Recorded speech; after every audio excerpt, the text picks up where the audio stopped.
Last ভিডিওতে বলছিলাম যে একটি কাপল আমার কাছে আসে যারা মাটির বাড়ি থেকে একটি পাকা বাড়িতে শিফট করতে চায়, সেটা আবার ডাউন দ্য লাইন 5 ইয়ার্সে। সেখানে আমি জানতে চাই যে তাদের কত টাকার এক্স্যাক্টলি প্রয়োজন রয়েছে।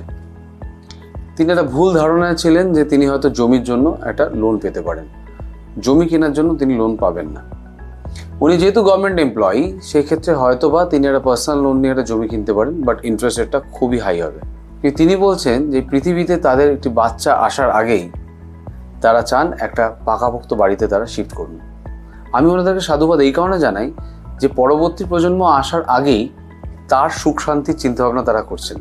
তো আমি যেটা করলাম, এই মুহূর্তে বাড়ি বানাতে মোটামুটি তার যতটা জমির সাইজ সেই অনুযায়ী একটা খরচা আমরা অ্যাজিউম করলাম।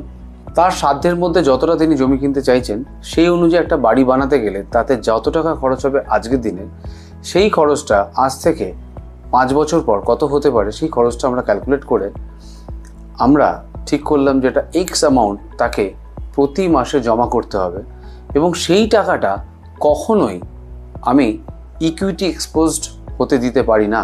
সেই ক্ষেত্রে আমরা একটা গ্রোথ অ্যাজিউম করলাম যে এর থেকে বেশি গ্রোথ 5 বছরে কখনোই হওয়া উচিত নয়।